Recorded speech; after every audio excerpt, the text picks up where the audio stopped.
So I got approached by a great club out here, said, we want you to do for us what you did for Birdland. We want you to put a killer band in here. Do you have a band?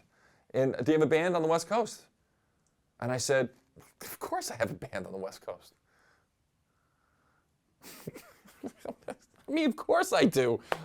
It's so unbelievably great. You wouldn't believe how great this band is. I wouldn't believe how great this band is because it doesn't exist. Totally lied. Totally lied. I'm sorry I lied. But I lied because I thought this would be a good way to get a new band happening and get 15 musicians a nice weekly gig. So I lied. I totally lied. And I got on the phone right away to David Garibaldi. I said, David, you got to help me. David knows everybody in the Bay. He's a Bay legend. You know, so I said, David, I'm counting on you. You got to hook me up.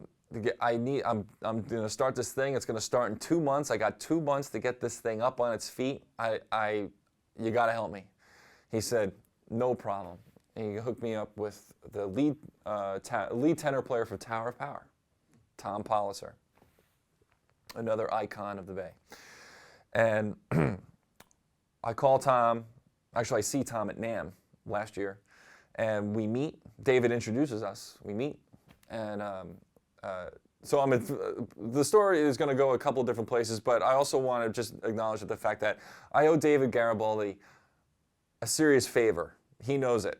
Probably a car in his future at some point because David hooked me up. David, you know I love you. You're not getting a car. A sandwich. All right, anyway. So I lie. I say I have a band. David Garibaldi introduces me to Tom Policer. Tom Policer is totally on board.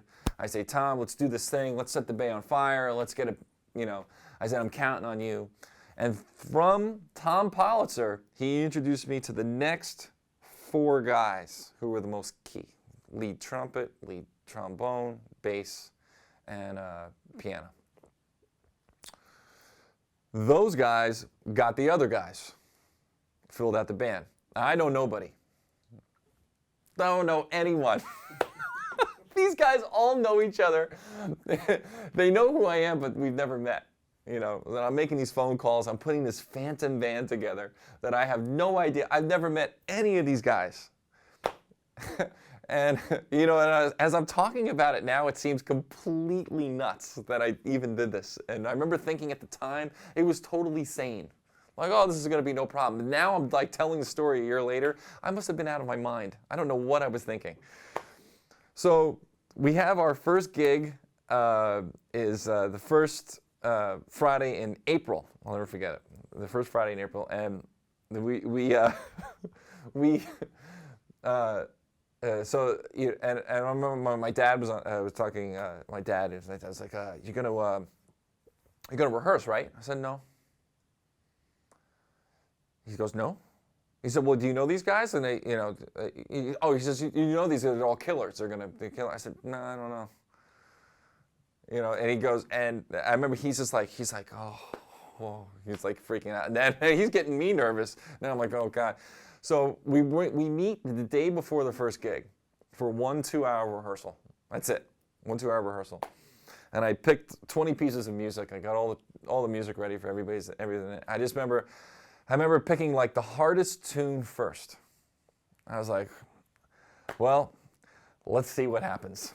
You know, because if this is a train wreck, if this just is terrible, then it's going to be really a short-lived band. It won't live very long. We'll do 1 show and probably get thrown out of town. And we put it up, and these musicians killed it. Killed it. I mean, killed it.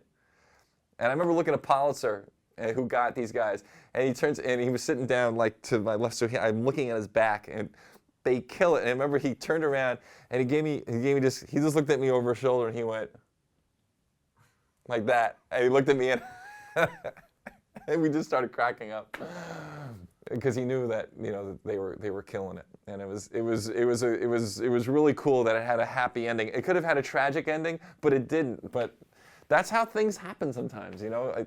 An opportunity came along. I'd like to say I didn't lie. I like to say I stretched the truth. I didn't have a band yet. I said I had a band, but I knew I would, so I was kind of foreshadowing, you know, that's what it's, you know. Anyway, it worked out for the best. I don't really highly recommend that path to anyone else, but it worked out.